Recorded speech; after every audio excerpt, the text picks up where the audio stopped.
Boa tarde, pessoal. Hoje nós vamos dar início a mais uma aula do nosso projeto de extensão. A nossa aula de hoje, ela nos traz a quarta aula do modelo de gestão eficiente aos pequenos e médios empresários. O nosso projeto de extensão, ele traz o nome de Propostas de Assessoria Administrativa aos Pequenos e Médios Empresários. Aqui a gente tem... Na aula de hoje nós vamos continuar falando sobre a formação de preço, como que nós podemos, de maneira eficiente, formar o preço dentro da nossa pequena e média empresa. Então, a aula de hoje é muito importante, nós temos uns exemplos riquíssimos, dando continuidade à proposta de assessoria administrativa aos pequenos e médios empresários, e a gente traz hoje ainda dando continuidade no tema formação de preços, um modelo de gestão eficiente aos pequenos e médios empresários, quarta aula, hoje dia 5 de setembro de 2023. Então, a gente traz formação de preço. Por que é necessário termos a formação de preço de maneira eficiente? É justamente para a gente atingir o alvo. O preço, dentro do nosso negócio, nosso modelo de gestão, é atingir o alvo. Então, eu preciso ter uma formação de preço eficiente, de tal maneira que eu preciso atingir o alvo da necessidade do meu cliente, atingir o alvo do gerenciamento que a minha empresa precisa ter de maneira eficiente. Eu preciso atingir esse alvo, de dando continuidade no negócio, que a minha empresa, seja ela de varejo, de produção ou de prestação de serviço, ela precisa ser continuada. A minha empresa, ela precisa prosperar, ela precisa crescer. Então, o crescimento de qualquer empresa é necessário. Porque se eu, com o meu negócio, com a minha pequena e média empresa, se eu não tenho crescimento, o meu concorrente, ele vai ter. E, obviamente, na medida que o meu concorrente cresça, ele vai me sufocando. Então, eu preciso também crescer para garantir o meu território dentro da minha fatia de mercado, garantir a carteira de clientes. Então, o preço, a formação de preço, ela é necessária. E uma formação de preço eficiente é mais necessária ainda. Então, a gente tem alguns exemplos que se coloca aqui, por exemplo, teórico, dentro da formação de preço, e o sucesso da formação de preço, o sucesso empresarial pode não ser somente consequência de decisão de preço. Contudo, o preço equivocado de um produto certamente o levará ao insucesso.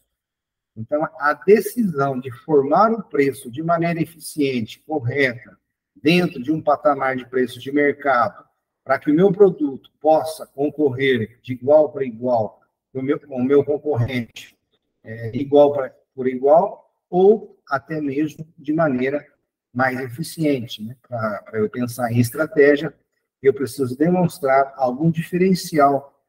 Então, a minha empresa, ela precisa também apresentar ao meu cliente algum diferencial de melhor com relação ao meu concorrente, para que o meu preço, o meu produto, a minha prestação de serviço possa ser atrativo para o meu cliente.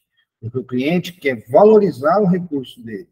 Então, ele vai pleitear a compra em uma empresa que melhor lhe atender, dentro de uma qualidade, de uma expectativa, dentro de uma satisfação daquela compra, e para isso eu preciso pensar em todas as vertentes de mercado, necessariamente, sobretudo na questão da formação de preço. Então, o objetivo é proporcionar a longo prazo o maior lucro possível. Empresas buscam a perpetuidade, ou seja, a empresa ela é constituída para ficar perpetuamente no mercado. Não há uma data de fechamento da empresa. A empresa só tem data de abertura. A empresa ela deve perpetuar no mercado. Cuidados com o preço de curto prazo para maximizar lucro, permitir a maximização lucrativa da participação de mercado, Faturamento de lucros devem ser aumentados, efeitos negativos sobre os lucros, excesso de estoque, fluxo de caixa negativo, concorrência agressiva, sazonalidade, etc. Objetivos dos preços: maximizar a capacidade produtiva, reduzir a ociosidade e desperdício operacionais. Preços devem considerar a capacidade de atendimento aos clientes. Preços baixos podem ocasionar elevação de vendas e a não capacidade de manutenção de qualidade do atendimento ou dos prazos de entrega. Preços elevados reduzem vendas, podendo ocasionar ociosidade na estrutura da produção ou de pessoal. Maximizar o capital empregado para perpetuar os negócios de modo autossustentável. Então, o retorno do capital dá-se por lucros auferidos ao longo do tempo. Assim, somente por meio da correção, da correta fixação, da mensuração dos preços e vendas, é possível assegurar o correto retorno do investimento assegurado, do investimento efetuado. Pois bem, então a gente tem alguns objetivos aqui, né, para entender por que eu tenho que formar o preço de maneira correta, de maneira eficiente, para que eu obtenha uma gestão eficiente dentro da minha pequena e média empresa. Então, nós temos aí alguns métodos, né, que a gente ouve falar dentro da formação de preço. Custo pleno, custo de transformação.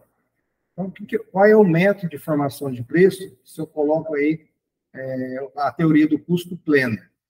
Preços estabelecidos com base de custos plenos ou integrais, custos totais de produção, acrescidos das despesas de vendas, de administração e da margem de lucro desejada, custo de transformação, preços estabelecidos com base apenas nos custos de transformação, não considerando nos cálculos os custos com materiais diretos. Então, veja, aqui a gente tem um modelo, né, numérico de custo pleno e de transformação, como que eu posso entender, como que eu posso estabelecer. Aí nós temos matérias-primas, o custo pleno 15, transformação 15, custos de transformação. O que é o custo de transformação? Transformar a matéria-prima, que é o produto bruto, em um produto acabado. Então, nós temos aí o custo de transformação, custo pleno, despesas de vendas. As despesas de vendas, então, veja, o custo pleno, a gente trabalha aí em cima de R$5, tanto da R$5 para a blusa e R$6 para a saia. E aí a gente coloca esse custo pleno. Só um minutinho, isso. Só um minutinho que eu preciso voltar aqui. O método de custeio pleno remunera todos os recursos, os custos empregados no produto, inclusive os materiais diretos que não representam esforços da empresa. O método de custo de transformação considera apenas os esforços da empresa. Aí nós temos aí mão de obra direta, custo indireto de transformação. Então, veja, então a gente tem aí, né, dentro dessa questão, exemplos que nos trazem entendimento, né? O conceito de custo pleno, né, eu coloco basicamente todos os gastos, e o conceito de custo de transformação, eu levo em consideração a transformação do produto bruto em produto acabado. Preço. Estudo de caso.